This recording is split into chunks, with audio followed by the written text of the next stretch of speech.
ওয়ানপ্লাসের এই ফোনটা এতটাই পাওয়ারফুল যে আইফোনকে বিট করার ক্ষমতা রাখে, বিকজ এই বছরের সবচেয়ে সেরা এবং সবচেয়ে দ্রুতগতির কোয়ালকম স্ন্যাপড্রাগন 8 Gen 3 কে ইউজ করা হয়েছে এখানে, যেটা কিনা 4 ন্যানোমিটার ফেব্রিকেশনে তৈরি করা বর্তমানে অ্যান্ড্রয়েড জগতের সবচেয়ে ফাস্ট এবং স্টেবল একটা চিপসেট। এই চিপসেটের মাধ্যমে পাবজির মতো গেম 90 FPS এ পানির মতো খেলা পসিবল। আর জেমশন ইম্প্যাক্টের মতো গেমগুলো হাই গ্রাফিক্সে রেখে 60 FPS এ অনায়াসে পানির মতো চলবে এই ডিভাইসটার দ্বারা। এখানে LPDDR5X এর র্যাম রয়েছে, তার পাশাপাশি UFS 4.0 ফ্ল্যাশ মেমোরি মানে সবচেয়ে ফাস্টেস্ট স্টোরেজ টাইপ পাওয়া যাবে। আর স্টোরেজের কথা যেহেতু বলছি, এই স্মার্টফোনটা 12GB, 16GB এবং 24GB র্যামের সাথে আসে, যেখানে কিনা আরও 12GB র্যামকে সর্বোচ্চ ইউজ করার মাধ্যমে 36GB পর্যন্ত র্যাম ইউজ করা পসিবল OnePlus 12 স্মার্টফোনটায়। সো এত বেশি র্যাম তো একটা হাই গ্রাফিক্স অথবা হাই গেমিং কম্পিউটারের মধ্যে ইউজ করা হয় না, যেটা কিনা OnePlus তাদের স্মার্টফোনে ইউজ করেছে। তো কোনো হ্যাং এবং ল্যাগ ছাড়া এই স্মার্টফোনটা 3 থেকে 4 বছর আরামসে চালানো যাবে।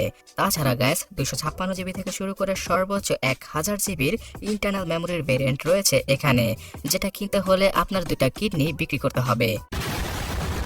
এসডি কার্ড ইউজ করা পসিবল হবে না OnePlus 12 স্মার্টফোনটায়। এই স্মার্টফোনটাতে ডুয়াল 5G সিমের সাপোর্ট পাওয়া যাবে। এছাড়া গ্যাস কুলিং এর ক্ষেত্রে নতুন 3BC কুলিং আইসবার্গ এটাকে নিয়ে এসেছে OnePlus, যেটা কিনা এই মোবাইল ইন্ডাস্ট্রিতে সবচেয়ে বেশি কার্যকারী।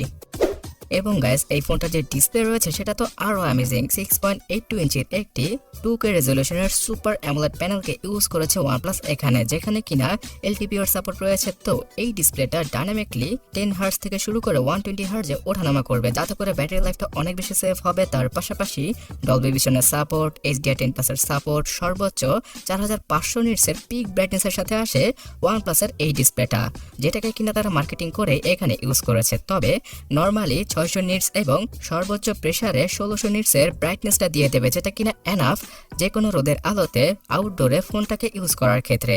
এক কথায় বলতে গেলে এই ডিসপ্লেটা বর্তমানে মার্কেটে সবগুলো ডিসপ্লে থেকে সেরা। এখানে কার্ভ অ্যামোলেড প্যানেল পেয়ে যাচ্ছেন আপনারা, তার পাশাপাশি latest Corning gorilla glass Victus 2 এর সাপোর্টও রয়েছে।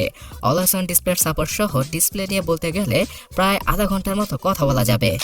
ভালো ভালো হার্ডওয়্যারের পাশাপাশি সফটওয়্যারগত ক্ষেত্রে অ্যান্ড্রয়েড 14 এবং অক্সিজেন OS 14 এর সাথে আসে OnePlus এর এই ফোনটা। তবে চাইনিজ মার্কেটে ColorOS 14 রয়েছে এবং এই স্মার্টফোনটা আগামী 3 বছরের অ্যান্ড্রয়েড আপডেট, তার পাশাপাশি 4 বছরের সিকিউরিটি প্যাচের আপডেট প্রদান করবে। সো গাইস একদম মাখনের মতো সফটওয়্যার এক্সপেন্স পাওয়া যাবে এখানে। আর OnePlus এর ফোনগুলোতে তেমন একটা ব্লুটুথ থাকে না, তার পাশাপাশি অ্যাডসের দেখাও পাওয়া যায় না। অলরাইট, এবার ক্যামেরা সেকশন সম্পর্কে জানা যাক, যেটার মাধ্যমে কিনা আইফোনকে কমপ্লিট করতে যাচ্ছে OnePlus। 50 মেগাপিক্সেলের মেন, 64 মেগাপিক্সেলের পেরিস্কোপ জুম লেন্স এবং 48 মেগাপিক্সেলের আলট্রাওয়াইড ক্যামেরার পাশাপাশি 32 মেগাপিক্সেলের সেলফিকে ইউজ করেছে OnePlus এখানে।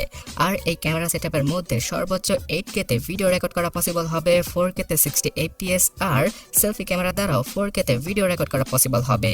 এখানে OIS আর EIS এর সাপোর্ট মিলে খুব স্টেবল ভিডিওগুলো শুট করা পসিবল। আর OnePlus এর ফোনে এই পেরিস্কোপ জুম লেন্সটা OnePlus ইউজ করেছে আইফোন 15 Pro Max স্মার্টফোনটাকে দেখে, যার মাধ্যমে কিনা 3x পর্যন্ত অপটিক্যাল জুম করা যাবে এবং সর্বোচ্চ 60x আর 100x পর্যন্ত জুম করতে পারবেন আপনারা। তাই চাঁদের ছবি তোলা অথবা গ্রহ নক্ষত্রের ছবি তোলার ক্ষেত্রে ফোনটা অনেক বেশি কার্যকরী হবে। তবে এখনো অবধি আইফোনের সাথে এটার ক্যামেরা কম্পারিজন আসেনি, যদি আসে তাহলে দেখা যাবে যে 19-20 টাইপের তফাৎ থাকবে ফটোগ্রাফিতে, কিন্তু ভিডিওগ্রাফিতে অলওয়েজ আইফোন এগিয়ে থাকবে। এটা হয়তো আমাকে নতুন করে বলতে হবে না। সো এই ছোট্ট আকৃতির স্মার্টফোনটাতে এত কিছু ফিট করেছে OnePlus। ব্যাটারি ব্যাকআপটা কেমন পাওয়া যাবে? অনায়াসে 1.5 থেকে 2 দিনের মতো ব্যাটারি ব্যাকআপ পেয়ে যাবেন আপনারা এখান থেকে, বিকজ এখানে 5000 নয় 5400 mAh এর ব্যাটারিকে ইউজ করেছে OnePlus। এবং এই ফোনটাতে 100 ওয়াটের চার্জিং স্পিডকে ইউজ করা হয়েছে, যেটা কিনা PTQC3 সাপোর্টেড। সো শুধুমাত্র 26 মিনিট সময় লাগবে এই ফোনটা 0 থেকে 100% চার্জ করতে। তার পাশাপাশি 50 ওয়াটের ওয়্যারলেস চার্জিং, 10 ওয়াটের রিভার্স ওয়্যারলেস চার্জিং সিস্টেমও রয়েছে এখানে, যেটা কিনা আইফোনেও নেই। সো গাইস এই স্মার্টফোনটা আন্ডার ডিসপ্লে ফিঙ্গারপ্রিন্ট স্ক্যানার সহ সব ধরনের প্রয়োজনীয় সেন্সরের সাথে আসে, আর এর পোর্টস এবং বাটনগুলো সব ঠিক জায়গায় রয়েছে। তার পাশাপাশি আর ব্লাস্টার সেন্সরকেও আপনারা ফোনের উপরে পেয়ে যাবেন, যেটা কিনা Xiaomiর ম্যাক্সিমাম স্মার্টফোনে থাকে। তবে হ্যাঁ, এই ফোনটাতে 3.5mm হেডফোন জ্যাকও পাবো না আমরা, তার পাশাপাশি FM রেডিওর সাপোর্টটাও পাওয়া যাবে না। তবে dual storage speaker, wifi, bluetooth আর জিপিএস এর লেটেস্ট ভার্সনকেই ইউজ করেছে OnePlus তাদের OnePlus 12 স্মার্টফোনটায়। আর এই ফোনটার ডিজাইন তো দেখলে একদম মারাত্মক লেভেলের লাগে। এর আগের OnePlus 11 থেকেও এই ফোনটার পেছনের ক্যামেরা হাউসিংটা কিছুটা বড় করা হয়েছে, যেখানে কিনা হ্যাসেলব্লাডের টিউনিংটাও পাওয়া যাবে। সো গ্যাস, চাইনিজ মার্কেটে এর বেস ভেরিয়েন্টটা শুধুমাত্র 60,000 টাকার আশেপাশে লঞ্চ করা হয়েছে। তো বাংলাদেশের মার্কেটে আমরা 70 থেকে 80,000 টাকায় ফোনটা ইজিলি পেয়ে যাব। আর এই ফোনটা যে 24 জিবি র্যাম এবং 1000 জিবির ইন্টারনাল মেমোরি যুক্ত ভেরিয়েন্টটা রয়েছে, তার জন্য লক্ষ টাকার উপরে খরচ করতে হবে আমাদের। সো এবার আপনি বলুন যে লক্ষ টাকা দিয়ে আইফোন কেনা ভালো নাকি OnePlus?